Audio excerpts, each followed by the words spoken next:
superior quality, ultimate protection, and the highest level of craftsmanship. We make our gloves for the hard worker that wakes up every morning and gives 110%. You deserve the highest quality protective gear that's going to work for you, day in, day out.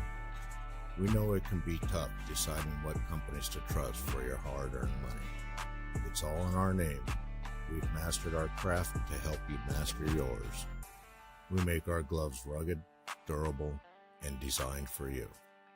Whatever the job is, we have you covered. We are your glove station. A thriving job market and low cost of living, plus a wide range of veteran benefits, make Indiana the perfect place for veterans of the United States military to call home. InVets can help you find that home. We're an organization started by veterans to help former service members transition to civilian life in our state. InVets can help you find the community with the career opportunities, housing, schools, and amenities that fit your lifestyle. To learn more about InVets, visit us at invets.org today.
It's week 3, and it's time to get everybody hooked on phonics.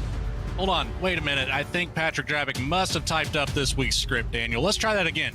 It's week 3, and it's time to take the SAVE22 Truck Series drivers to Phoenix. Under the lights for tonight's event means the hot desert sun won't play a role in the competition, but altering strategy, driving style, and aggression. I'm your host, Logan Threlkeld, joined by Daniel Cunningham as our co-host, and Bradley Cooper running the production truck with cameras provided by Dougie Beard. Phoenix is one of those tracks that's either loved or hated by the drivers, and there's really no in-between. It's gone through some changes in its lifetime as well. Daniel, could you give us some insight on what this track used to be to what it is today? Yeah, you can see there on our track info, opened January 1st of 1964, 1-mile track out in the desert in Arizona, but it has undergone quite a few changes. The track was repaved back around, I think it was 2010, 2011 timeframe. They took away all the grass near what is now the front straightaway. You've got the huge paved area that they started calling the dog leg, where the start-finish line is now. And the back straightaway is what used to be the front straightaway. They've flipped this track around. They've done a lot of changes to it. And what that leads to is a lot of chaos, a lot of calamity on restarts. You'll see these drivers fan out 3, 4 wide, maybe even a little bit further than that. But it's going to give them an opportunity to make moves, especially on the initial start and restart, and put on a lot of action here for us tonight. A lot of action indeed, with 100 laps on today's schedule, 45 miles an hour down pit road with 4 tire sets available. That's 3 over the pit road wall, 2 green-white checkered attempts, and a 70% fuel cell with the iRacing fixed setup. And that's going to give us about 50 laps, anywhere from like 47 to 52 laps of a fuel run. That is green flag only, not including any yellows that we might see. So keep that in mind as we get through this. And we are rocking and rolling, ready to take the grid. And on the Jam Printing and Promotions Poll Award this week, it's going to be the 51 of Levi McCarty taking it home. Since forming in 2013, Jam has contributed printing and promotional sponsorships to more than 60 local nonprofits, with a primary focus on organizations that assist veterans, women, and children. They've been with Goat Locker Racing since the very beginning, local and veteran certified. When they do well, they do good in the community.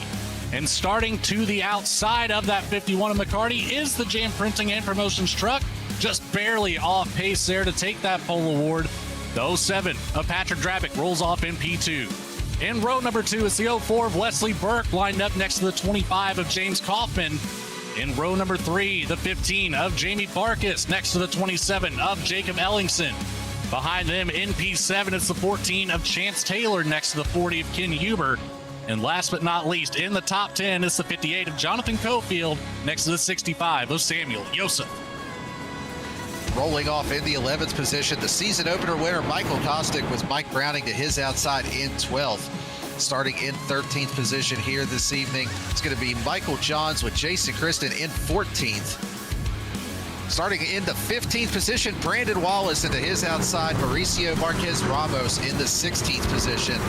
In 17th this evening, Tyler Justice with Zachary Menace in 18th. Rounding out your top 20 is going to be Chuck Pegleg Phelps and Jason Farrow. In 21st, it's the 12 of Claire Sisk Jr. next to the 85 of James Goshen. The pace truck has rolled off, but we still have the backstretch. In 23rd, Thaddeus Friel Jr. in the 98 next to the 18 of Cody Anderson. In 25th, the 02 of Michael Jones next to the 37 of Michael Seymour. And our final row will be the 64 of Matt Knights next to the 62 of Douglas Macedo. As we roll through turn 4, entering the extreme scoring restart zone for the first time tonight. Green flag waves, and away we go in Phoenix with Levi McCarty immediately taking it down to the bottom of the track and using that dog leg to get an advantage down into turn 1. The 04 of Wesley Burke follows in line. That puts the 07 of Drabick back into P3 to immediately start this race. And already on the opening start of the race, we saw these drivers fanning out, going 3 wide.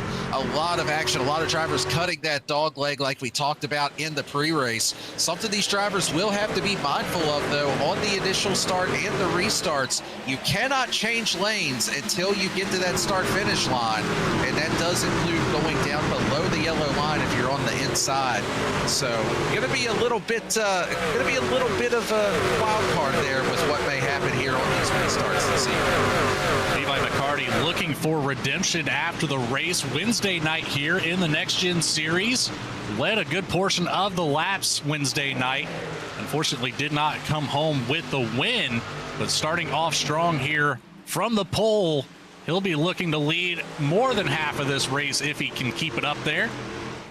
So keep an eye on that 51 all night long. A little bit further back in the pack, it's a jumbled up mess here as everybody's still scrambling for their positions. Right now, it's right around the back half of the top 20. That's James Goshen in the 85 on the inside with Jason Farrow, the 47, high up on the track here.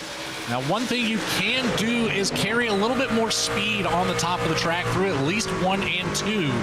But I believe that 3 and 4, the closer you can get to the bottom, Daniel, the better off that you're going to be in the long run.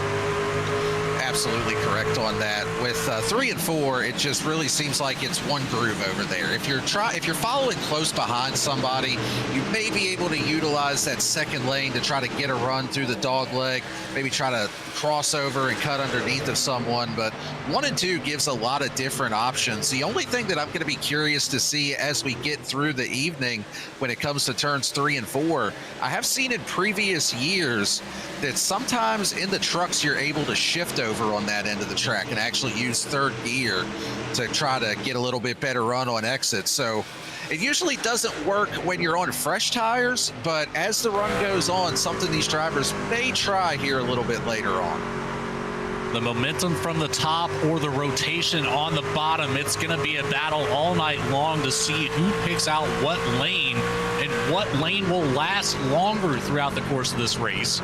We already see Levi McCarty kind of taking up his spot in, I would call that the second lane through turns 1 and 2, as we have a great onboard look right now off the back bumper of McCarty. We saw Burke keeping it a little bit closer down to the bottom, riding that first seam, crosses over the seam and nearly puts the left side tires on the yellow line. Not making up any room right now, but that's the thing. The top line is fast. It'll keep you up there, but it's going to cost you in the tire department. Absolutely will. That is the trade-off that you have here, but it really seems like the name of the game tonight is going to be track position. It is a little bit difficult to pass here at Phoenix, so if you can utilize that top groove to maintain track position, it's kind of worth the trade-off at that point at the expense of a little bit more tire wear. Let's take a look on board here with the 07 of Patrick Drabick, one of our drivers with the driver cam on here this evening. He's trying to get back ahead of the 04 of Wesley Burke. Drabick initially started in that second spot. Burke got him on the initial start of the race. And just kind of staying patient right there on the bottom, trying to keep a little bit of clean air on the front end of that truck. So he brought over into turns 3 and 4 here, not yet shifting, not utilizing that to this point. And kind of like you mentioned earlier, Logan, just try to get the truck to that bottom yellow line, wrap the bottom, stay patient on it, and save a little bit of tire in the process. And one thing we didn't really talk about at the top of the show, the transition from the racing surface to that dogleg portion down on the apron, it can be extremely rough on the tires in itself. So expect to see a little bit more tire wear from the drivers that are consistently hitting that mark on the racetrack lap after lap versus the ones that will eventually start to migrate back up to the top of that yellow line working through that same section. Looking a little bit further back here, it's the 12 of Claire Sisk Jr. battling with the 18 of Cody Anderson. Anderson down on the inside. And here's another thing that race control is really trying to stress with this track is if you're battling with somebody side by side, you choose to go down onto the apron, and they do not have to get out of your way to allow you back up on the racing surface. They can hold it down to that yellow line and keep you on the apron as long as they want to. You chose to leave the racing surface, Daniel. Absolutely with that. And the thing that makes it so difficult when you have somebody to your inside that goes down there and does cut that dog leg, most of these drivers don't have a live spotter. They're using the iRacing spotter. And this was something that, Logan, you may have even noticed on Wednesday night when you and I were running the next gen race here. Sometimes when the people below you cut that dog leg, your spotter doesn't call that there's a car to your inside. So you're almost just kind of flying blind at that point and just hoping that you can guess right on where they are on the track. As you can see, the 67 there of Marquez Ramos, utilizing that inside lane, is able to slide up in front of the 20 there of Jason Kristen and take that spot away. But that just kind of emphasizes how difficult it can be to complete that move. You don't exactly know where the truck to your outside is. If you're the outside truck, you're kind of guessing where are they going to slide up in front of me. Just a lot of unknowns when drivers start utilizing those different lanes. And I know there's a couple drivers within this league that choose to run with a VR setup. That's where that could come into handy, is whenever you're race control, or you're not race control, but your spotter is not calling things out, you can freely look around. It's much harder to do with a single monitor or even a triple monitor setup. So that could be a beneficial portion of this race to some of those drivers that are racing with the VR headset today. Definitely a benefit of that. I've never personally been able to use VR. I could just imagine flipping down the back straightaway at Talladega with a VR headset on. So not something that I've ever personally tried, but I know there are a few that do so. Good battle for position going on here between the 59 and the 58. I'm sorry, that's the 65 and the 58, I beg your pardon. Samuel Yosef in the 9th position. Jonathan Cofield trying to take that spot away from him. And just kind of emphasizing that it is a little difficult to pass here. To ride on board with Yosef, looking at his driver cam here this evening as well. Cofield, it seems like maybe just a little bit faster right now, but just so hard to find a way around as the caution is out. Contact between Zachary Minnis in the 31, James Goshen in the 85, and the yellow flag will be out for the first time here this evening at Phoenix. Pretty heavy damage there to the front end of the 85 of Goshen. Let's take a look here on the V-Speed instant replay. And Goshen cutting the apron, no contact there between the two. This actually happened over on the back straightaway. Minnis on the outside has a little bit of a run here. And Minnis into the wall, and it just shoots him down into the 85. Nothing that James Goshen could have done there. And that is something that I've experienced quite a few times here at Phoenix on that exit of turn number 2. You get into that outside wall and it just bounces you off down into the car below you. And it's so easy to get into that situation. You feel like you've got a good run. You're battling for position there, just like we saw with Menace on the outside. It seemed like he had a little bit more speed.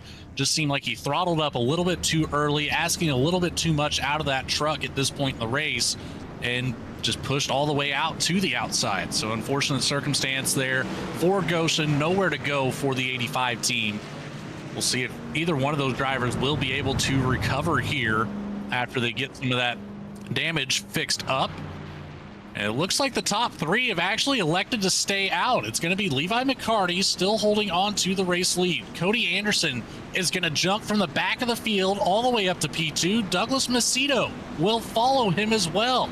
So 2 drivers that started outside of the top 20 now finding themselves in a podium spot here. I'm with you on that, Daniel. That is a call of track position. It absolutely is. And even another call of track position here, Jamie Barkis, the first driver off pit road, he took 2 tires on that stop. So another strategy call here. I don't hate that call. We talked about it throughout the show already. It is hard to pass here. If you can do something to gain some track position, you're probably going to be better off for it. I just don't know how it's going to work out for our race leader, Levi McCarty. I mean, he seemed like he has enough field or enough pace rather, that he could be one to work his way up through the field. So I have to see how he can do with holding off on old tires here.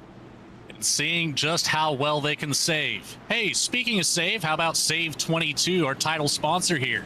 SAVE22 is a 501c3 organization dedicated to preventing suicide among veterans, active duty personnel, and first responders.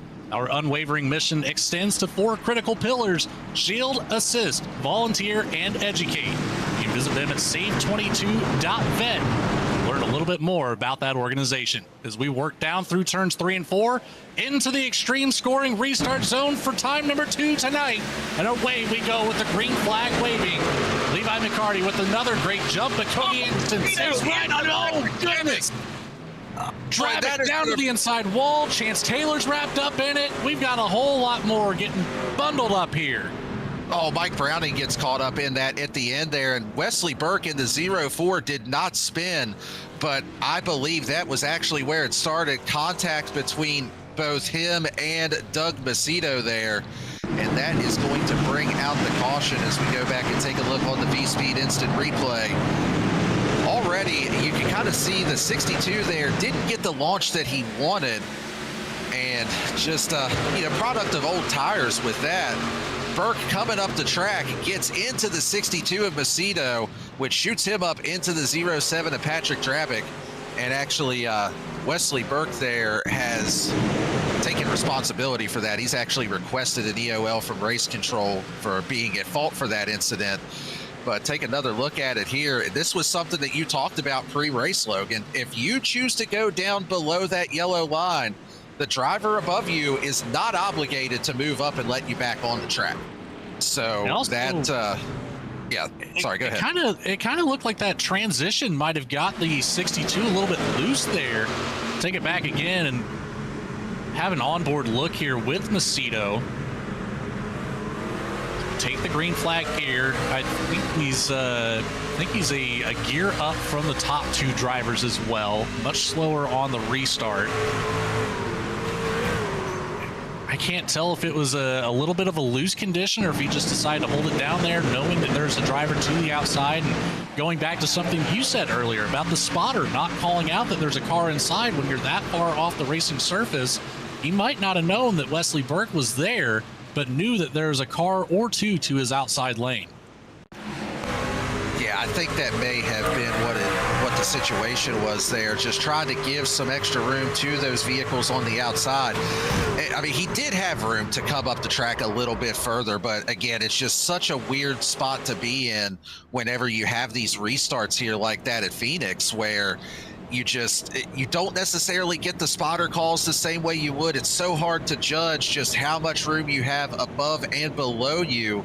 The only thing you really know is you're 3 wide. And really, you might not even know that at that point, just depending on what the iRacing spotter is calling. So unfortunate set of circumstances there, as a couple drivers that have showed a lot of speed early get taken out in that wreck. You know, the 07 of Patrick Drabick was taken out. The 14 of Chance Taylor wrapped up in it. We saw the 4 of Mike Browning. And then the 99 of Brandon Wallace, I think pretty well got through that unscathed, but maybe a little bit of contact there for Wallace. There's a couple more as well, but a lot of avoidance at play there. We're going to get doubled back up here. Coming through turns 1 and 2, the pace truck will come off. This is an oddity here as well for this track. It's such a long pace road, or pit road rather, that you leave the control of the entire field to the lead driver for more than half a lap as that truck comes off. But entering turn 3 now, we'll make our way into the extreme scoring restart zone for restart number 2 of the race. Green flag waves and away Levi McCarty goes. Cody Anderson gets a good jump again, nearly coming down a little bit too early. But I think he stayed in his lane there just long enough to get across the start-finish line. So that leaves us with just 2 drivers at the front of the field on the old tires. The rest of the drivers behind them, fresh tires ready to attack here. Daniel side by side coming down into turn 3 for about 3 or 4 rows. And that caution may have been the best friend of Levi McCarty and Cody Anderson, allowing them to cool those tires just a little bit longer with that extra pacing that we had there. So we'll see if that plays to their advantage. But back behind them, you can see a huge battle for position here. Jake Ellingson now the first one of those that is on the fresher tires, trying to work his way up. As Barkus and Kaufman, it looked like both got into the wall just a little bit there on the exit of turn number 2. And hey, what about a shout out to that 20 truck of Jason Kristen? He has been moving his way up through the field, up 7 spots from where he started. Doing a nice job holding position up there in the top 10 right now. Working side by side with the 3 of Michael Kostick. Kostick down on the inside in that orange and black truck. Jason Kristen in the green and black truck on the outside. We've got the 67 of Mauricio Marquez Ramos right behind them as well, waiting for one of these drivers to make a mistake. Who's going to bring it down to the apron? All 3 of them will catch a little bit of it. Back into turn 1. And a lot of these drivers electing for a high entry and maximizing the speed coming down the backstretch. I don't know if you've caught that yet, Daniel, but it's a totally different ball game from what we saw Wednesday night. A lot of low entry into turn 1 and 2 and holding it down below that first seam that you can see on the track as close to the yellow as possible. Now we've got a lot of high entry into turn 1, arcing it way down to the yellow through turn 2, trying to get all the way up to the top end of 4th gear here before reaching turn 3. Yeah, and I think a lot of that just has to do with the next-gen car like we were racing on Wednesday, just having that extra gear. You're shifting pretty much every lap there, or lap here in that car. So just a little bit of a difference there. Plus these trucks a little bit more momentum based with not quite having as much horsepower as the Cup cars. So right on board here with Chuck Feltz. You know what? This might be the first time that I've ever seen Chuck on a driver cam with sleeves on. I think he's usually it must be cold up in his neck of the woods because yeah, normally it's suns out, guns out whenever we got the 75 on cam, but he's opted to actually dress for the conditions tonight. It is another oddity here that we're seeing tonight, just as well as this whole track here in Phoenix is just a very odd setup that you don't normally see. That's what it puts itself on an island of its own. And we've got another caution out on the track. It looks like Ellingson wrapped up in this one, the 27. Oh, and he was stopped on the track just holding his brakes, and I think that was the 85 of Goshen that actually got into him there after the fact and made a little bit of contact. But caution is out here on lap number 30. Let's take a look on the V-Speed instant replay. He had actually got up there and was battling with Levi McCarty. Oh, and contact between the two of them. And that sends the 27 of Ellingson around. And most of the field doing a really nice job here of avoiding, and it was actually net code. You could see there was a gap there between the 85 and the 27 when Goshen went by, but iRacing still simulating the contact there. So yeah, that is unfortunate. Ellingson had the fresher tires. He had the speed advantage. Probably just momentarily got the spotter call of clear, comes up in front of the 51, and around Ellingson goes. Another one of our front runners here this evening running into issues. Onboard look now with McCarty. I don't know, that's tough to say. I don't think Ellingson was ever fully clear, but it looked like he might have gassed it up just a little bit more trying to get himself clear. It looked like the back end wiggled just a touch, and that's what ended up collecting those two cars together. I don't think there's much damage on the 51 machine, but finally coming down pit road, putting 4 tires on and topping off on fuel. So we still have room for one more pit stop here today, as we know that fuel run is estimated around the 50 lap area. We will not make it to the end from here unless we have a whole slurry of cautions from this point on.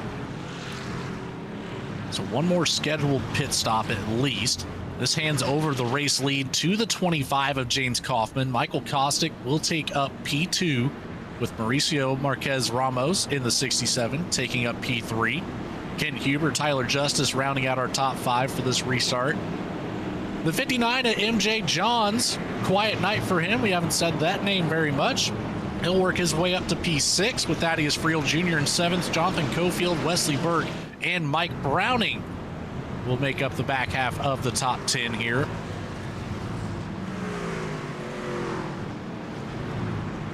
As it looks like we've got the one to go here. While we have a quick moment, what do you say we go ahead and thank another one of our league sponsors here, Logan, with Goat Talk Live. One of the awesome things that they do around here. So Goat Talk is more than just a show. It is a platform dedicated to supporting our nation's heroes through engaging conversations. Goat Talk spotlights the impactful work GLR does to build community and camaraderie through their iRacing leagues. Each week, hang out with the GLR crew for incredible stories, sim racing action, and a celebration of the spirit of service and community. Don't miss your chance to connect with the people driving change and supporting those who have served. And maybe you might even get a joke or two at the expense of some of our broadcasters here. Slowly raise his hand. Yeah, that's me. Into the extreme scoring restart zone once more. Kaufman under control this time. Gets a great jump from the inside line. He's going to hold it up on the track surface rather than taking the dogleg here for that restart. He will still be well clear of the 3 of Kostick, and immediately the caution's going to come out one more time. Who is this one involving? I believe the 14 of Chance Taylor was one of the drivers involved there, as well as the 85 of James Goshen, another driver that looks like they got caught up. Pretty heavy damage on the front of that 14 truck here. Let's take a look on the V-Speed instant replay. This was at the back of the pack. Chance Taylor, I do not know what in the world happened there to him. That was strange. The truck just kind of shot to the left in the middle of the straightaway. James Goshen, an innocent bystander there yet again. That's way later than you would expect for somebody to be cutting the dog leg or anything of that nature. So, yeah, Logan, I'm at a little bit of a loss on that one. Take an onboard look here as he's kind of fighting the truck even. He's got a lot of right steer into it, so I'm going to say he's had some toe link damage or something on the steering component of this truck and just wasn't able to catch it in time to keep it off of the 85. It didn't look like any sort of hardware malfunction there for Chance Taylor. So very, very odd circumstances. I know he was wrapped up in that caution earlier, so it had to be pre-existing damage for Taylor. Indubitably, Logan. I think that you hit the nail on the head there. That pre-existing damage, plus it looked like he was already fighting loose a little bit trying to get through there, and if your steering is already offset, that's just going to make it even harder to save that. But let's give a shout out to James Kaufman in that 25 truck up here leading the race, and this is not just through a strategy call by any stretch. James Kaufman started the race in P4. He has been in the top 5 the entire night and now up there as your race leader. So just a really strong run from start to finish and a lot of speed out of that machine tonight. I just want to hit the rewind button here real quick, Daniel. What was that word that you just said? Indubitably. That must be on the word of the day calendar. I don't think I've ever heard you use that word on a broadcast to date. We've been working together for quite some time now. You caught me. I'll be the one to slowly raise my hand this time. That was on the word of the day calendar today. Well, I'm impressed nonetheless. I don't know if I'd be able to get my tongue tied around that one. But here we are, lap 37. We're going to double them back up. Kaufman still in control. Kostick will remain on the outside. Huber and Ramos, row number 2. Justice, Friel Jr. in row number 3. Kaufman and Burke, row number 4. Browning and McCarty. McCarty making his way back into the top 10 here after his pit cycle, making up the last 2 spots in the top 10. We'll see if we can keep this one together for a nice green flag run here. Making our way slowly down the back stretch, 55-mile-an-hour pace speed here in Phoenix. Through turn 3 and into the extreme scoring restart zone we go. Green flag waves. And it's a much better jump that time for James Kaufman. Gets well clear of Kostick. 3 cars immediately drop it down right behind. That's Ramos, Justice, and Burke.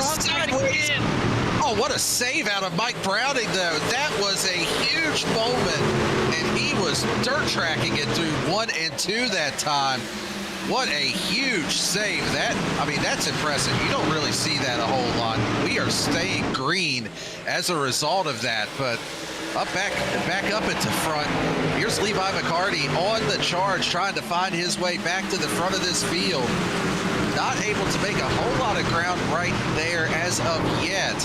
Cody Anderson, another one of those that is on that same pitch strategy and trying to find his way back up to the front as well.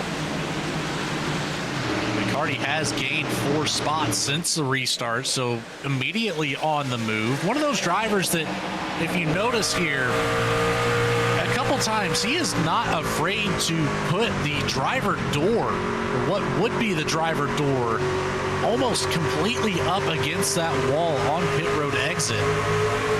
So we've got an onboard look from the roof of McCarty, working the inside here of Tyler Justice up on the outside. He's going to get well clear here this time through 3 and 4. Like we mentioned earlier, just the bottom of 3 and 4 wraps so much better than using the top. It's a little bit too flat down in that corner to try to hold your speed up. It's the other end of the track here through 1 and 2 that the outside line works a little bit better, which oddly enough is even more flat than 3 and 4. So tell me how those physics work. But the 51 now up into the top 5, trying to hunt down these race leaders with those pressure tires. He's got about 14 laps of advantage on Kaufman, Kostick, and Ramos. 10 laps of advantage on Wesley Burke. As Burke moves to the inside of Ramos, it'll be a drag race down the backstretch into turn 3.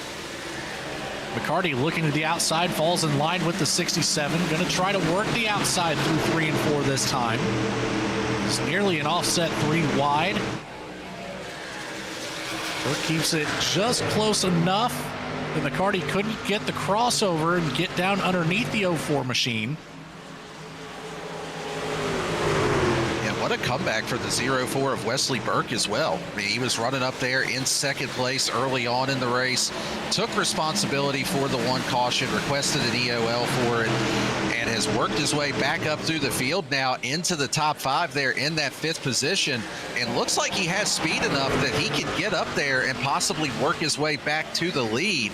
Although that 51 truck of Levi McCarty, that has got to be the one that everybody's got circled to say, if we're going to win this race this evening, he's the one to beat. He's got the tire advantage right now over the field. We're going to hop on board the back bumper there of James Kaufman coming down the back stretch, but it almost looked like McCarty was willing to take it 3 wide last lap as he works now to the inside of Kostick, and he's going to take it all the way down to that pit wall. Work his way back up onto the track. A shallow entry there for the 51 into turn 3. Turn 1, rather. Old turn 3. And now clear for P2 is the 51. One more driver to go to reclaim his pole position back at the front of the field. McCarty on a drive right now. Dives it all the way down to the pit wall. Will come out side by side with Kaufman that time and gets out just ahead. Kaufman's still there, hanging on to the outside line. And now we've got the 14 of Chance Taylor just up ahead of our leaders. How will this lap traffic be navigated? Very easily as Taylor keeps it high up on the track. He does not want to interfere with that battle. But the battle has subsided as McCarty now looking to drive away from Kaufman. Nearly 0.4 of a second ahead after taking the lead just last lap. Yeah, that move for the lead there was really set up by what you had mentioned with Levi McCarty going all the way to the pit wall as he cut that front straightaway dog leg. Wesley Burke here still trying to work on the 68 of Marquez Ramos. He just about has him cleared, but the 67 carrying a lot of speed through the center of the turn. Now Wesley Burke going to try the Levi McCarty line down there, we'll call it, where he's almost clipping that inside pit wall as he cuts the dog leg. Should be able to clear up in front of the 67 now for the 4th position, but gets into the wall, and that's going to open the door for the crossover here. Marquez Ramos looking back to the inside, see if he's got anything for Burke. It looks like Burke going to be able to still hold the momentum here off of turn number 4 and keep that 4th position. So nice job by him. And just behind these trucks, a name that we haven't really mentioned yet this evening is the 58 of Jonathan Cofield. Was caught up in one of those early cautions, had gone to the back of the pack, getting some damage fixed, and he's now worked his way back up into the 6th position. Slowly but surely putting together some pretty quick lap times here. Last lap by, aside from our race leader, Levi McCarty, he was actually the fastest truck on track, so 2nd fastest overall. And get ready to mount a challenge to try to get up there. Starting to put this run together is the 58. Still a 10-lap disadvantage to McCarty. 18 laps completed for the 51 on this set of tires. 28 laps completed for Cofield. Everybody in between at 32 laps completed on this strategy. And that leads us back to something we talked about earlier, the downshifting into the corners, as we'll take an eye on board with Thaddeus Friel Jr. in the 12th position, another one of our drivers with the driver camera. Bringing up that telemetry as well. We'll see if any of these drivers are starting to utilize that downshift into turn 1. But as these tires get older, the risk gets higher of wheel hopping into the corner if you don't hit that mark perfectly on the braking zone and the downshift. That could be one of those situations where you end up backing it into the wall as you enter the corner. Does not look like Friel is taking that strategy just yet. Still feels comfortable with the speed. He's able to rotate through the bottom of 1 and 2 very well, keeping it off of the wall on corner exit by a couple of feet. Side by side, a little bit further back, is the 18 of Cody Anderson and the 98 of Thaddeus Friel Jr. So 2 of our drivers that both have driver cameras working side by side here as we have crossed over the halfway point of this race. You can see the facial expressions there of Cody Anderson really having to fight that truck on the bottom lane. Yeah, and having to counter steer a little bit more than I would have anticipated here. I know the last few times that I ran the trucks at this track, I'm not going to try to read Cody's lips there, was what he was just saying on camera. But yeah, the last couple of times that I ran here in the trucks, it seemed like it tended to get a little bit tight over the course of the run. But tonight, it seems like some of these drivers having a little bit of understeer on corner exit. You could really see it there. Anderson having to counter steer back just a little bit on the exit of 2.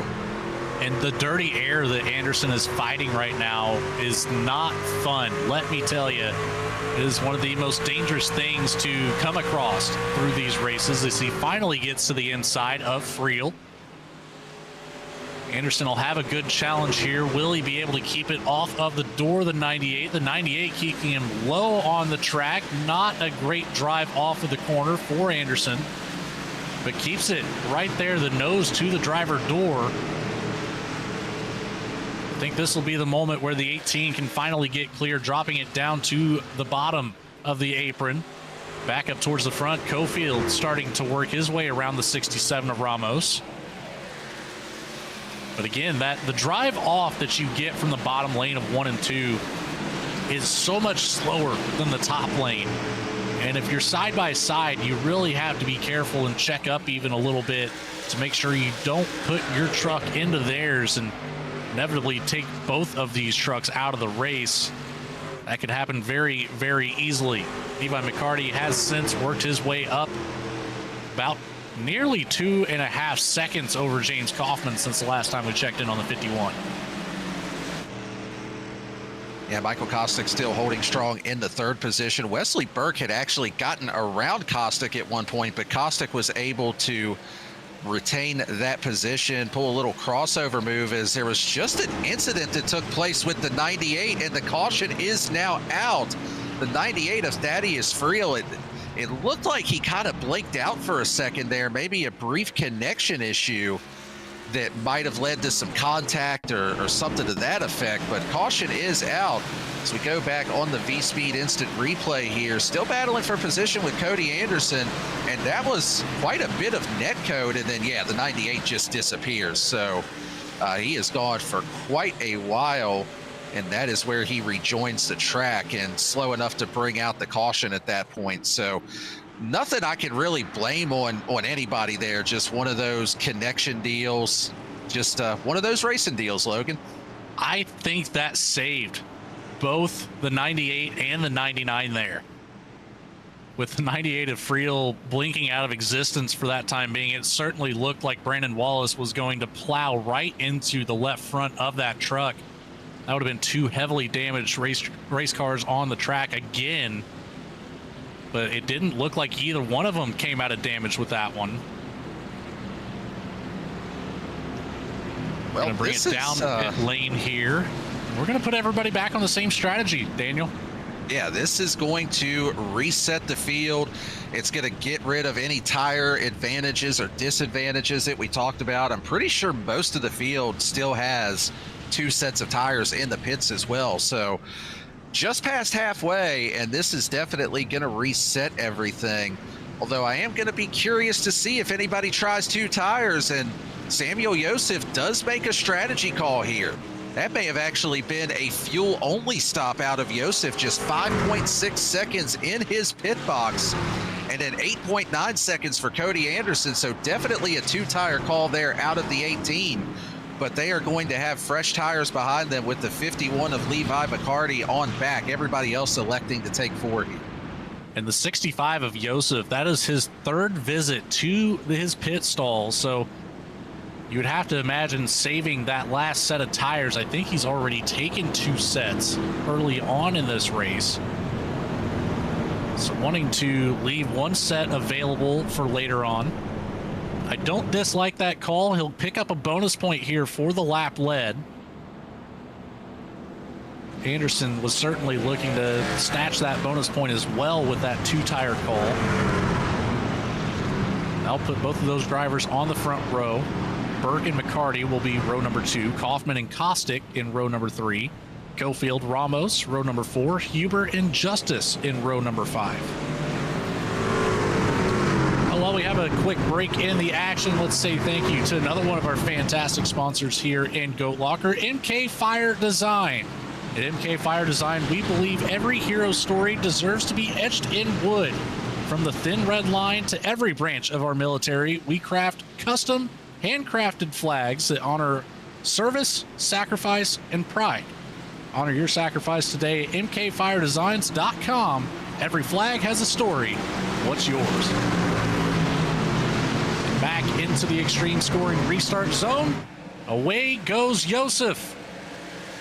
Anderson with a great restart, but that might have been a lane change violation there on the 65. He certainly looked like he moved up way before the start finish line there, and There's the call from race control. That one will be under review, but working his way through the bottom is the 51 of McCarty, right back to the race lead. Levi McCarty back where we are used to seeing him in that P1 position here this evening, but they are 3 wide for the 3rd position here. Anderson in the middle, Kostick on the bottom, Josef up top. They are able to keep it 3 wide. Good job of funneling back onto the track there for all of those drivers. Kostick going to be able to take advantage and get his way up to the 3rd position. No. Contact around goes to 65. Big damage to the back of that truck, and the yellow flag is out again here at Phoenix. Cody Anderson sandwiched in the middle of that one. Nowhere for any of those drivers to go. Coming 3 wide off of turn 2 is a dangerous spot to be. We had one to the inside. I believe that was the 67. Yeah, it was the 67 of Ramos. Had a great run across the bottom lane, but ends up putting the door into the 18. That shoved the 18 up into the 65, and there's 0 chance of saving that. Josef just got lucky keeping that truck up against the wall, and everybody else able to get by. Oh, and take a look at the 25 here of Kaufman. We've talked about him running up in the top 5 all evening. Let's see if we can get a view on board of James Kaufman as he avoids this wreck. I thought he got caught up in it at first, but a really nice job of missing this. I mean, he has no time to react with where he's at, and especially the way that Josef hits the wall, shoots back down in front of him. So nice job there out of the 25, avoiding that, keeping his truck in one piece. Now on board with the 99 of Wallace, another driver who narrowly avoided. A great recognition early. You saw the nose dip as soon as that truck started to come up the track. Able to get it slowed down just enough. Another close call for the 99. Not doing so terrible tonight, Brandon Wallace. And it looked like he did have just a touch of netcode damage on that right front. It momentarily crinkled that right front fender, and then it popped back out. So possibility that he came through that unscathed, but I mean, a lot better than it could have been, all things considered there for the 99. I don't know if this is a good situation or a bad situation for the 65 of Josef, but after the restart had been reviewed, he did pick up a drive-through penalty for the lane change violation coming from that bottom lane to the top lane before the start-finish line. But obviously had to bring it down pit road. Don't know how much damage he will have to fix here. Already about a minute in his pit stall. I would say the 65 will be looking to rejoin the field. Will still have to serve that drive-through penalty as well. So bad goes to worse for Josef. Yeah, and still a bunch of damage on the back of that truck. You can see as he's sitting there in his box, the rear bumper cover finally back on that truck. But yeah, still definitely not an ideal situation, as race control has actually extended this caution by 1 lap. Looked like they gave a black flag penalty to the 67 of Mauricio Marquez Ramos, likely for fault on that incident that brought out the last caution with initiating the 3 wide. So we're going to have 1 more lap to go here. But yeah, while we do have a quick moment here with this extended caution, let's go ahead and thank one more of our league sponsors, and that is going to be Harpoon Designs. Need a paint? Check out Harpoon Design, the undisputed #1 ranked studio on trading paints. When you're hitting the track, you shouldn't just be fast, you should look the part. Celebrating 10 years of elite digital, I'm going to say liveries. I always screw that word up. Harpoon Designs has set the industry standard for detail and creativity. Don't settle for a basic scheme. Have the best scheme in the business. Wrap your car. Visit Harpoon Design on Trading Paints or head over to their website at harpoondesign.com today and join the decade of excellence. They do quite a few paint schemes here for our drivers in Goat Locker, and they do definitely look some of the best on the track. And I'm kind of confused how you can spit out indubitably as well as you did, but liveries is what trips you up. Oh, don't ask me, man. I just work here. Well, we've got just a little over a third of this race remaining. To to start lap 68. Into the extreme scoring restart zone goes Levi McCarty. Green flag waves. And lap 68 now on the board with a great restart, already a quarter of a second ahead of Wesley Burke. Safe and clear here is the 51, but side by side behind. Kostick on the inside, Burke on the outside. It'll be a drag race down the backstretch. Who can get the best line into turn number 3? It looks like it will be the 04. A lot of shuffling behind. I believe Ken Huber might have made contact with the wall. That sent the 99 to Brandon Wallace down to the inside, trying to stay clear of it. Still fighting for position in the mid-pack. There's more contact with the wall out of turn number 4. This is an Interstate Battery looking paint scheme a little bit further back. I believe that was the 12 there of Claire Sisk Jr. Tyler Justice now taking a look to the inside, but the speed around the top now working in 3 and 4 for James Kaufman. Has to check it up just a little bit to not make contact with the wall. They'll nearly get side by side. And the 33 has the advantage into turn 1. Nearly 3 wide just behind them with the 20 on the outside. The 40 of Ken Huber in the middle. The 99 of Brandon Wallace on the inside. And definitely some new names up here in the top 10 with some of our front runners running into some issues this evening. First time we've really called Tyler Justice's name this evening. Same with Ken Huber. Brandon Wallace has worked his way up into the top 10. And Jason Kristen's kind of been hanging around there all evening. So a little bit of a mix-up on some of the running order here this evening. Some new names up there, and even Jamie Barkis in the top 5 now in that 5th position. First time we've really mentioned his name this evening as well. Battle just outside of the top 10. MJ Johns, Jason Farrow. Johns was able to get around Farrow for P11. There's Cody Anderson trying to work his way back through the field after coming down, and I assume taking the opposite side tires from what he took the previous pit stop. A 7.4 second pit stop time for the 18 team. I couldn't imagine him electing to take outside tires 2 runs in a row like that and leaving no outside tires to end this race. Keep an eye on him if he brings it back down pit road. If we do see another yellow flag wave, a lot of contact with the wall up the road. It's side by side, 3 wide now. Oh, more contact. It's caution. Coming out of big turn wreck number at 2. the front of the field. James Kaufman, huge damage to the front. Same for Ken Huber. Oh, They're this one's still gonna pile piling in It's and a wrecking. parking lot. It's a parking lot at Phoenix. Good night. What a wreck on the front or on the back straightaway there. The old front straightaway. See, Chuck Phelps is caught up in it. The 67 of Marquez Ramos, Samuel Yosef caught up in it again. It might be easier to just say who's not caught up in it. Jake Ellingson as well caught up in it. You can see obviously not happy with what happened there. It has been a really tough night for the driver of that 27. And we are back under caution here. Going to need to pull up the instant replay to see exactly what triggered that incident, because that was massive here.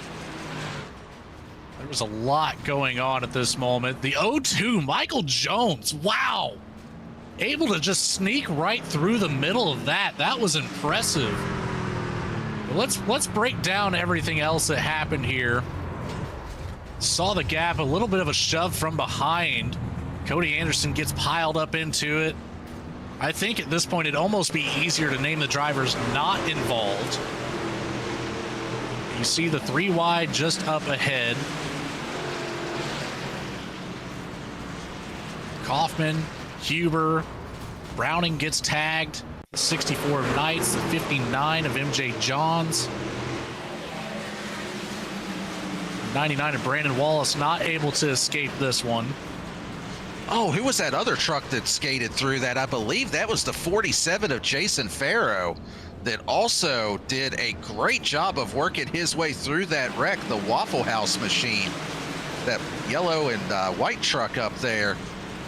Maybe just a touch of a contact there with somebody, but I mean, he came out relatively unscathed out of that. And And then once you have so many trucks just everywhere on the track, and there's a lot of last second braking. 64 doesn't pick up too much damage, but the 37, he's going to pick up some damage on just about all four corners. Michael Seymour. There's a lot of just, you know, the late braking lockups and self spins that kind of get you into it. There it is right there. The 3 wide with Kaufman, Huber, and I believe that was Justice that was stuck in the middle of all that. The 31 piles into it. Mauricio in the 67 doesn't do a bad job of getting stopped before making too much contact. I don't think he'll have much damage on that machine. And you mentioned the 0-2 of Michael Jones working his way through that. You know, you never play favorites up here in the booth, Logan, but I have to say, I am glad to see him get through that when he has had an absolutely miserable run of luck here lately. Not just in this series, but in a few other series that I've got to commentate. It just seems like he has been wrong place, wrong time so often here recently. And a bit of good fortune there for him getting through that relatively clean. He did come down pit road, and it looks like he took tires on that stop. Maybe did have just a little bit of damage to get fixed as well. But considering where he was at when all of that started, I'm sure he would be happy to take that result. Absolutely. The emotion that you feel whenever you're so close to all of that happening and being able to get through it is a very, very heavy sigh of relief. And like you mentioned, with the string of bad luck that the 0-2 has faced so far throughout the entire course of the season, that sigh of relief had about 10 times more weight behind it. Doubled back up here at the front of the field. Levi McCarty still in control. Wesley Burke on the outside. Kostick and Marcus in row number 2. Extreme scoring restart zone, and away we go.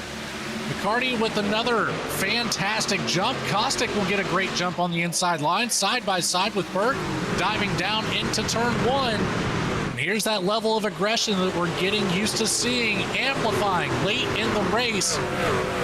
3 wide there for a moment with Michael Jones stuck in the middle. He's going to work his way up to 9th after that restart. Nearly 4 wide there, diving down into turn 3. Yeah, I would have to say the level of aggression is way up on the board now. Oh, yeah, they were definitely thinking 4 wide there. Cody Anderson was the truck all the way on the bottom. See a 67 to 37 of Michael Seymour in there as well. There's still 3 wide. Matt Knight's up on the top. Contact with the wall, and then contact between Anderson and Marquez Ramos. Everybody able to funnel out through it, though, and keep all the corners clean on the truck. So we stay green here as we are down to 20 laps to go here at Phoenix. Jonathan Cofield now trying to get up into the top 5. He was one of those drivers that was caught up in one of our earlier incidents on the evening, trying to fight his way back up through the field. Just ahead of this battle, another good battle for position as well between Michael Kostick and Jamie Barkis for the final podium spot here this evening. Barkis working the inside line. Kostick about a half lane up as they work through the dog leg. 15 will fall in line, and now at threat of going 3 wide middle here with Cofield and Jason Kristen, 1 and 2. It's single files back out for the most part. Kristen still trying to get through the inside. Cofield rather trying to get through the inside with Brandon Wallace a lap down here for the 99 machine.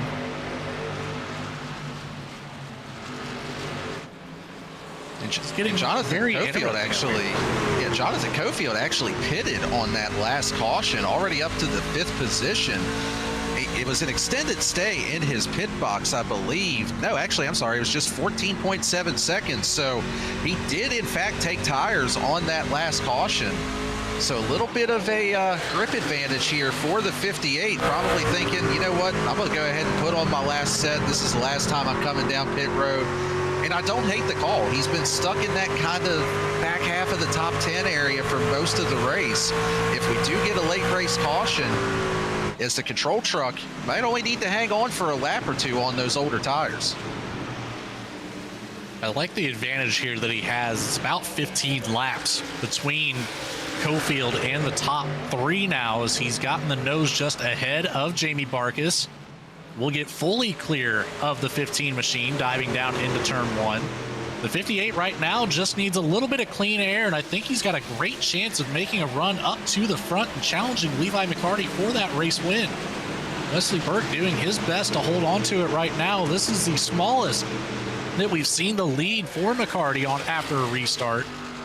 About 5 laps into it now. So Burke doing a great job of modifying his racing line and keeping competitive here with the fastest truck that we've seen all night.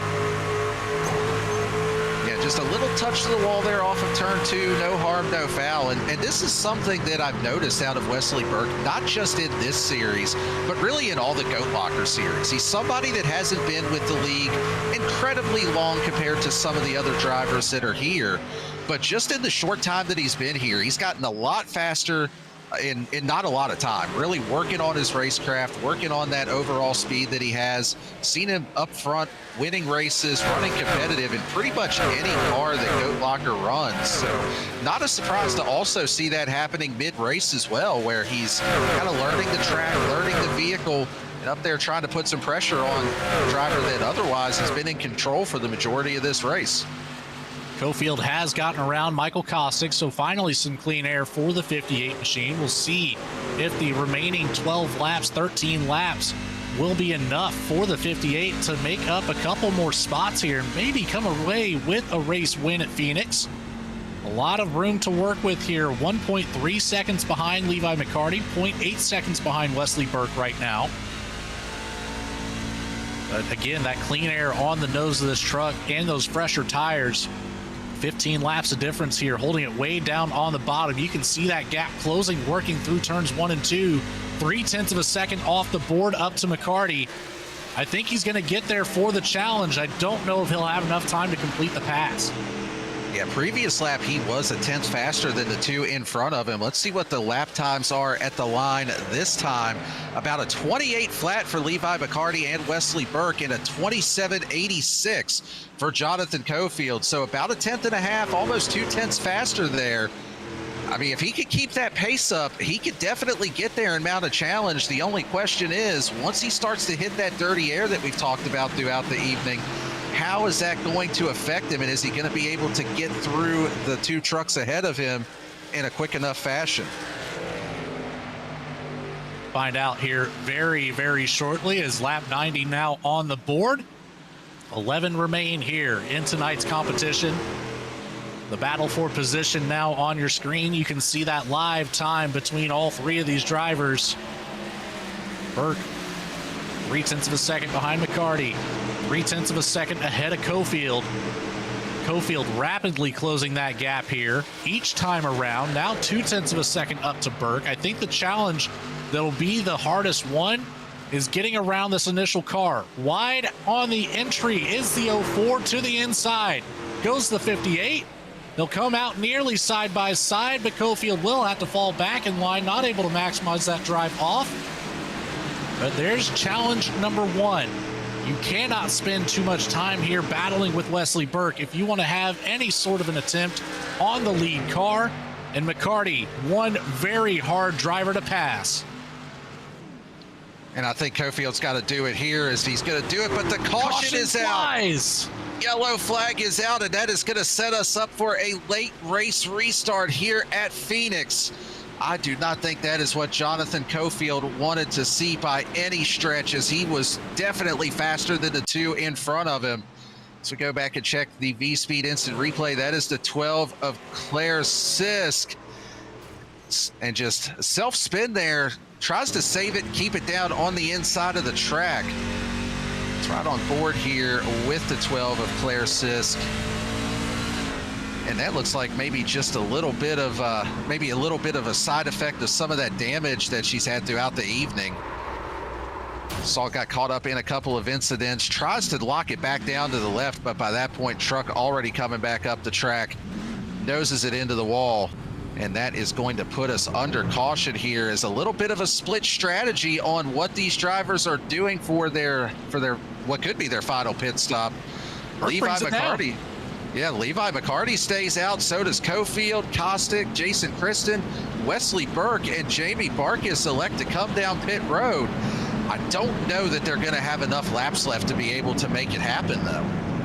That is a very bold call coming from the 04 of Burke.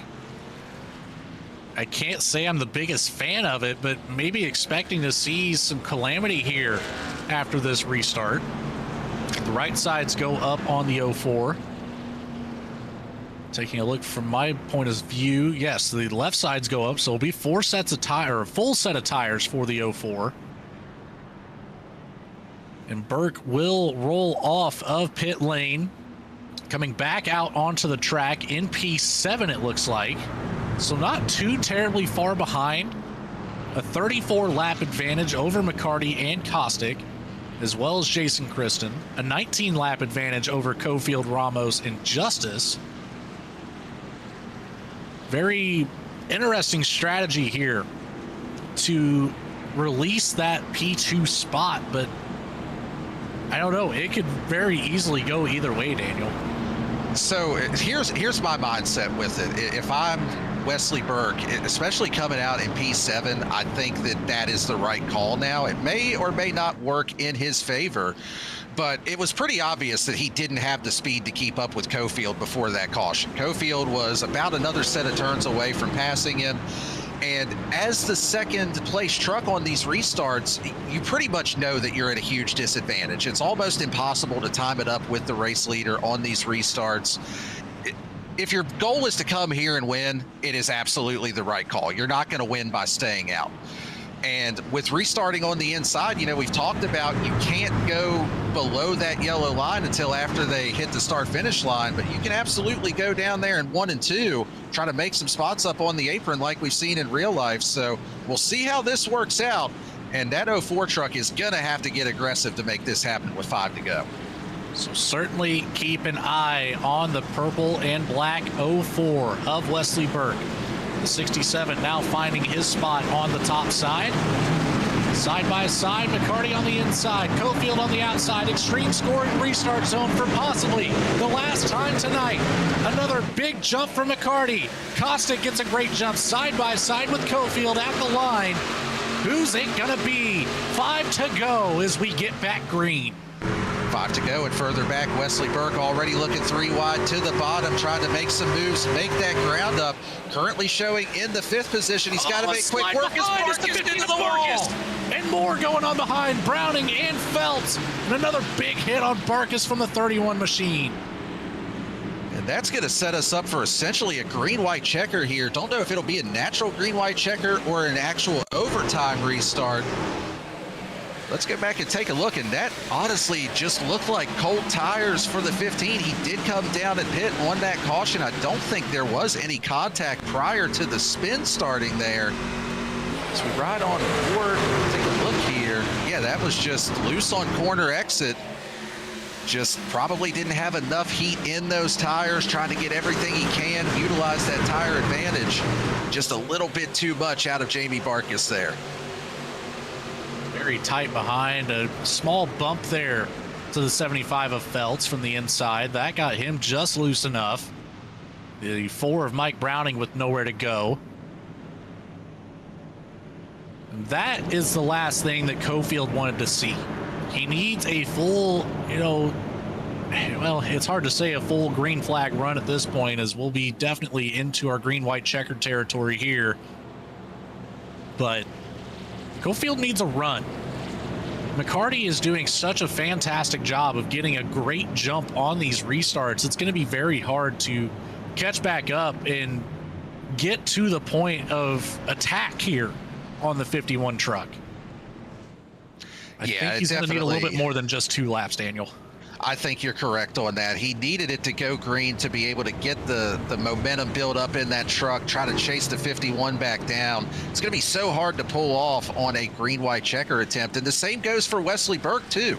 I mean, he really needed those last 5 laps to go green. He had already picked up 2 spots. The only positive that he has going for him is he's still going to be restarting in that bottom lane, which traditionally, and what we've seen all evening here, does get the better jump at Phoenix. and it also gives him the options to run to that apron once they cross the start-finish line, maybe take it to the apron in 1 and 2. I mean, that's something that we've seen in real life here on restarts. These drivers going about 7 wide down in turn 1, because all of that area on the apron in turn 1 is fair game to use as well.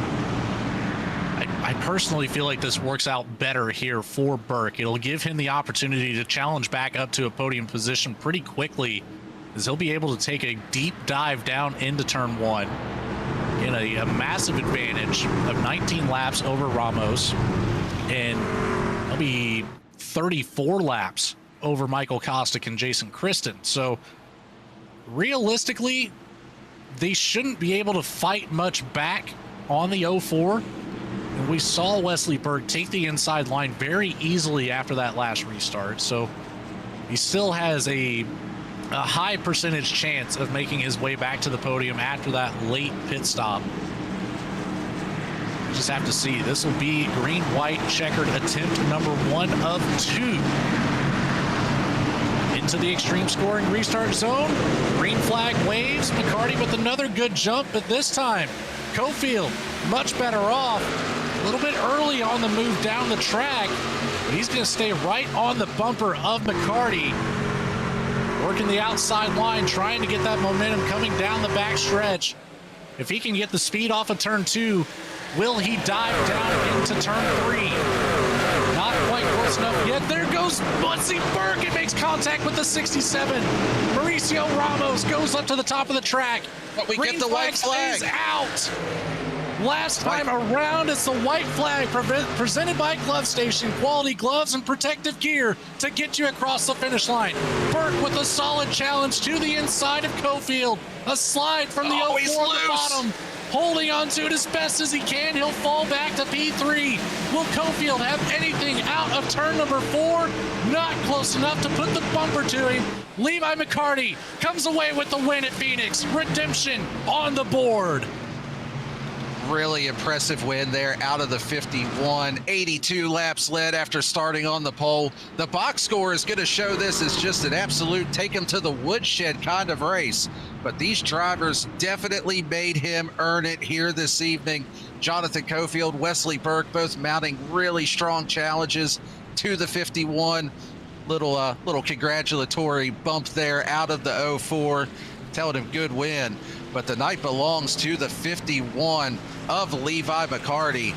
What an absolute performance here. And like you said, Logan, redemption after the Wednesday night next gen race for him. We knew that he was going for it.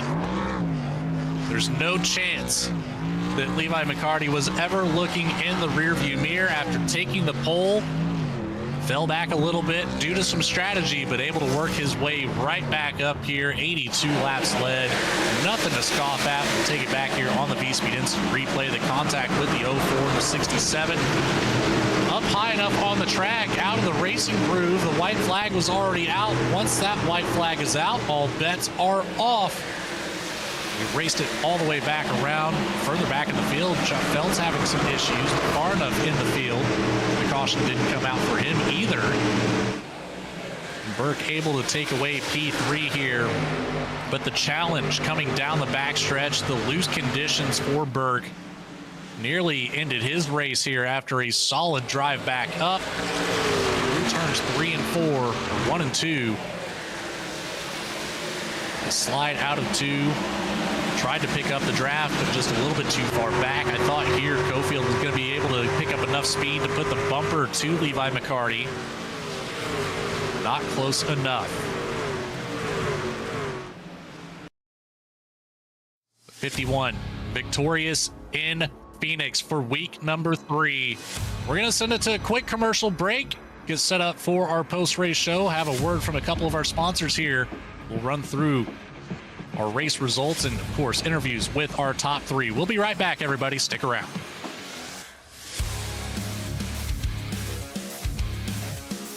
JS Racing.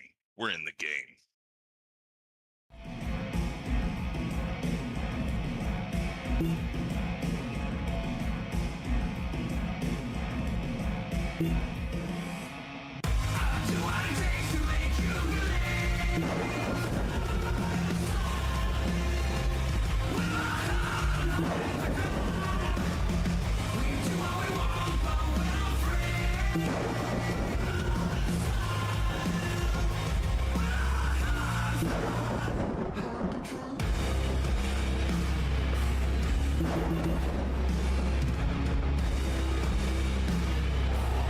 Gentlemen, start your engine!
Superior quality, ultimate protection, and the highest level of craftsmanship.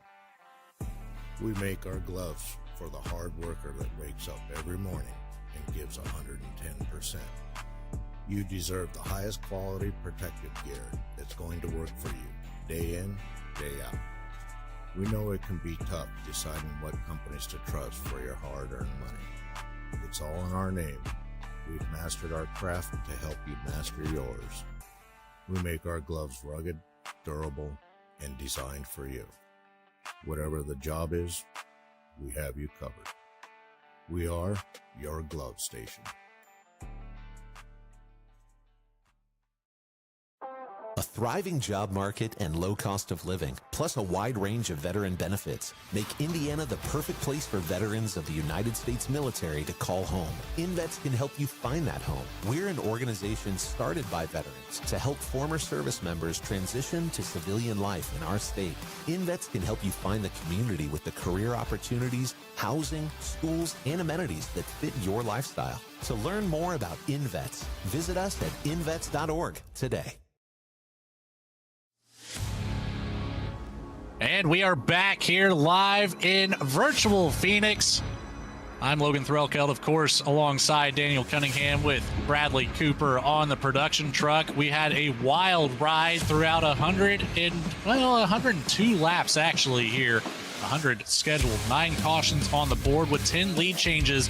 The last one in favor of your race winner, Levi McCarty, victorious after a downfall on Wednesday, came back for revenge here.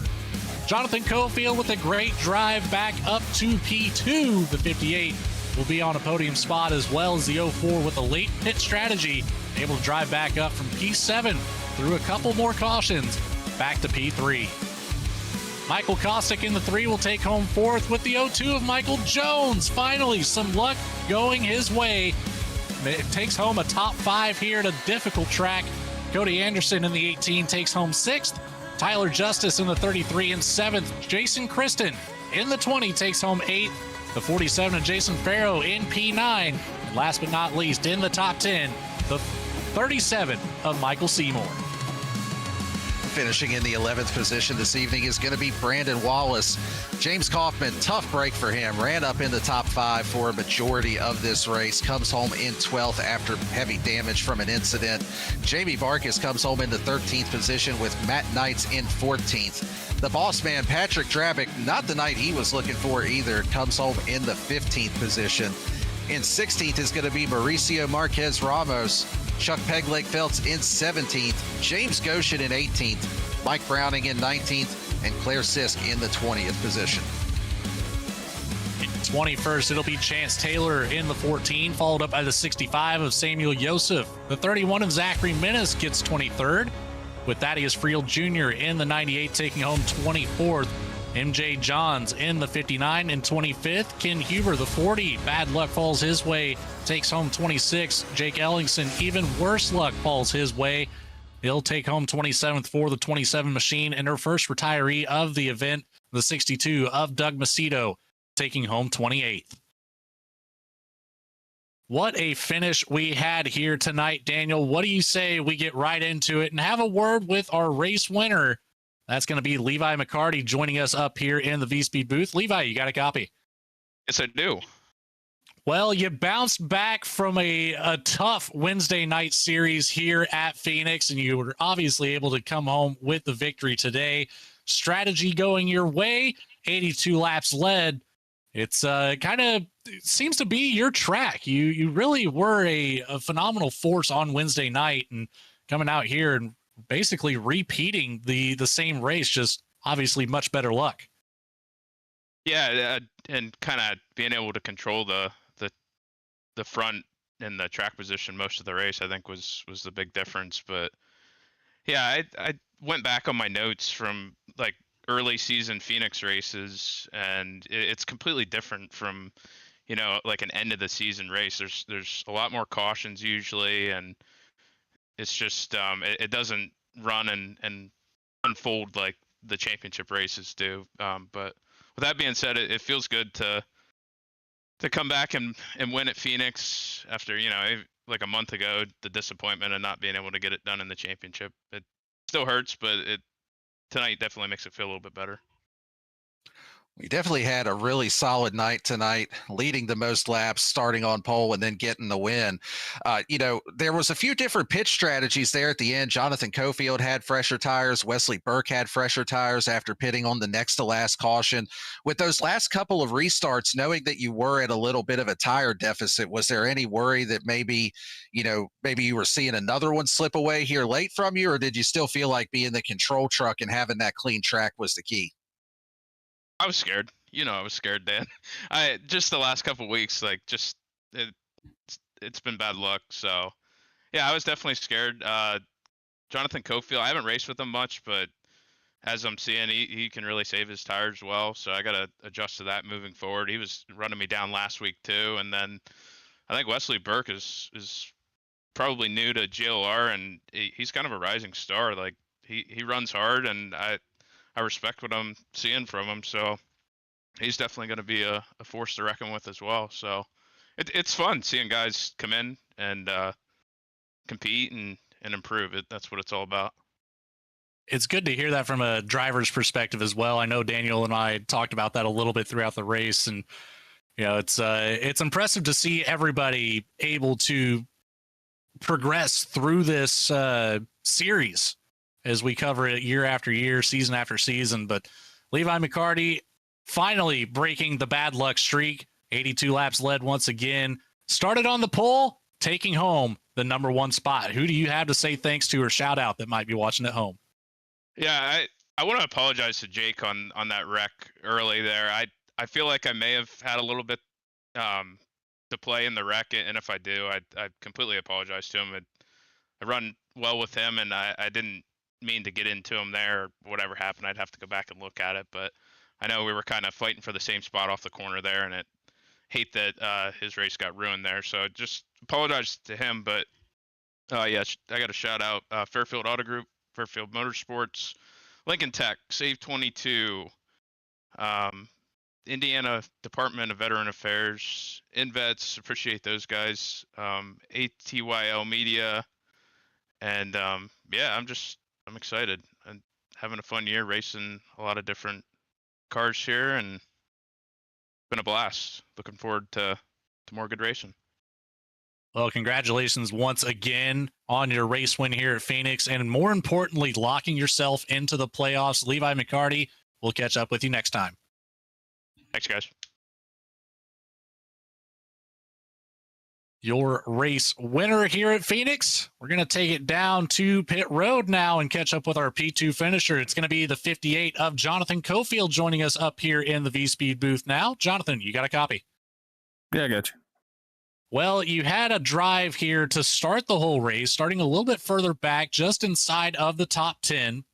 And then it was a mixture of strategy for you. We saw you just outside of the top 10, but for the most part, working your way up here in the top 5. You had a great challenge late in the race, a little bit of a tire advantage over Levi McCarty. Now, what I'm more interested in here is the cautions at the end of the race. We felt like you had a really good opportunity before we had that caution with 5 to go to have the speed and the tire advantage fall in your favor to really put a challenge to McCarty. Is that kind of what you're feeling in the truck as well? Yeah, definitely. I decided, you never know. Sometimes races are going to go green or going to be caution filled last 25 laps. But I decided to get out there and take my last set with 25 laps to go and just see what we could do. But yeah, then McCarty, he was fast all night up there. But yeah, strategy. It almost worked out for me, and it almost didn't for a second there. If we'd had more laps there toward the end, then fresh tires would have got us for sure. Well, still really solid run for you. We saw early on you got kind of caught up in one of those wrecks, had a little bit of damage you had to come down and fix. As you worked your way back up through the field, were there any lingering effects from that, or was it able to all be repaired? Yeah, it fixed it all. Just unfortunate. Got caught up in that little wreck. Only had like 5 seconds of damage, but Phoenix, you really gotta back the truck off to be fast. Track was real slick tonight, man. I was telling the guys this place used to be a whole lot more fun. It felt like you just couldn't pass. Couldn't really do nothing. I felt like. I mean, this used to be a racy track. I don't know if it was the temperature on the track or what it was, but I hope it put on a good show, but it was kind of boring there for a while. I mean, like I said, you just couldn't do nothing. Well, you were able to come away with P2 nonetheless. Jonathan Cofield, congratulations on that. Who do you have to say thanks to or shout out that might be watching at home? First and foremost, V-Speed, really appreciate y'all doing the broadcast. Can't wait to go back and check that out. Jam Prairie Promotions, Alexander PCs, Cruising Classics, GTR Simulators. All my teammates at Bandits Motorsports, Cofield Asphalt Refinish, and Cofield Supply and Service. And that's about it. Well, great race tonight here, buddy. We'll catch up with you next week when we take the series to our first and only road course at Watkins Glen. Look forward to it. Appreciate it. That leaves us with just one driver to go. Our P3 finisher, Wesley Burke, will be joining us here in the V-Speed booth, otherwise known as the Rising Star, named by our race winner here today. Wesley Burke, you got Daniel and Logan. You got a copy? Yes, sir. Well, a fantastic run from you, my friend. That was quite incredible to see. I was a little bit hesitant on the late pit call, but it really seemed to work out for you. You fell back to P7 on a couple of those last restarts. You worked up 2 spots late in the race, and then, of course, gaining 2 more on that last restart. What were the thoughts going through your head here as we got closer and closer to that checkered flag with all that speed that you were getting out of that truck? That like final long green flag run there. I was trying to get Levi, trying to kind of save tires a bit. Hopefully I could get him on the long run.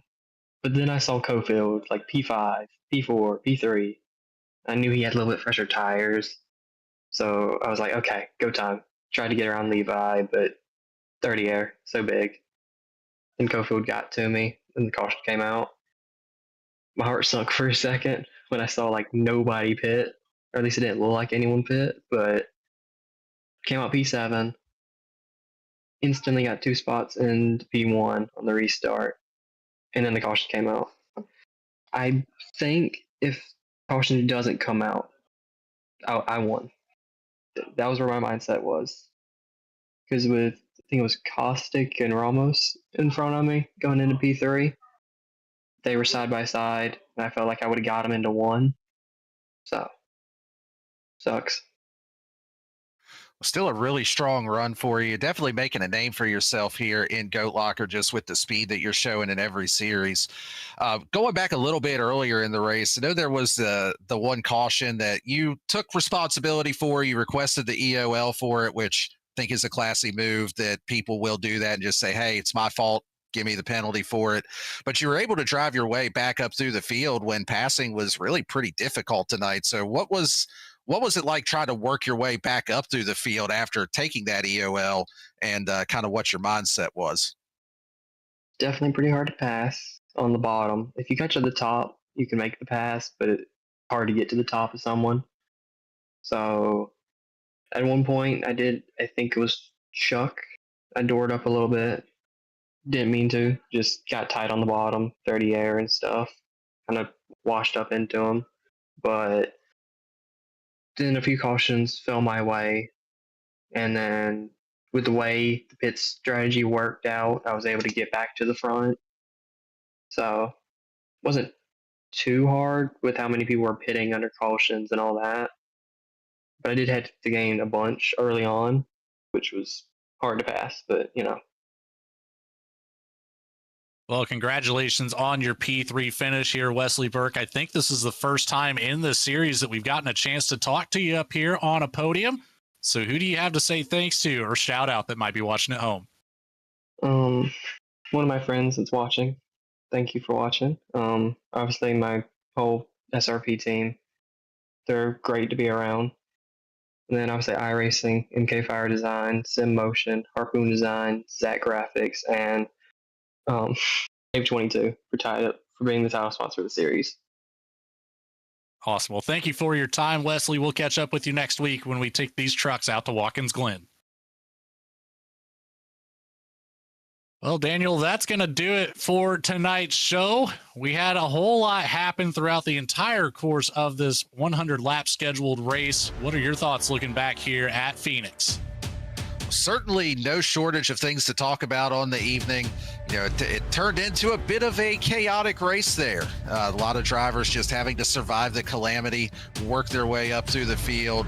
But a lot of good recovery stories, a lot of drivers that we don't normally see up in the top 10 that were able to get good finishes out of it, take advantage of the evening. But I'm really looking forward to next week, Logan. Looking through our entry list of the drivers that we have, some of the real big hitter road course ringers that we have here aren't running in the trucks this season. So this might be the most wide open that the field has been at Watkins Glen here for quite some time on the Friday night series. It can certainly be anybody's ball game. A great, fantastic look there at the corkscrew of the Glen. Just what a synonymous track here. It's so much fun to drive, so much fun to be at. Even up here in the booth, I'm really looking forward to next week myself. But for now, for everybody behind the scenes at Goat Locker Racing, of course, Patrick Dravick and Jamie Barkus. For everybody behind the scenes at V-Speed, Adam Baker, Bradley Cooper, Morgan Cook, Eddie Smith. Of course, as our producer here tonight, Bradley Cooper. My co-commentator here in the booth, Daniel Cunningham. My name is Logan Threlkeld. Have a great weekend, everybody, and we will see you next time in New York. Good night, everybody.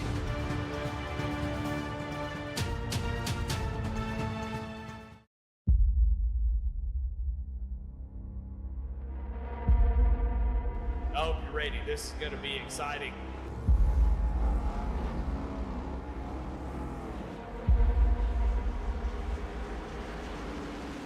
Here we go, car starts up to go. Green flag is out and we're underway.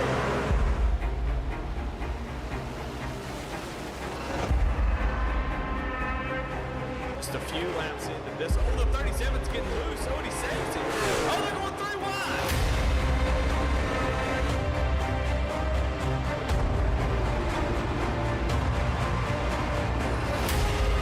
We've got a 5-way fight for the win of this race coming to 4 laps to go.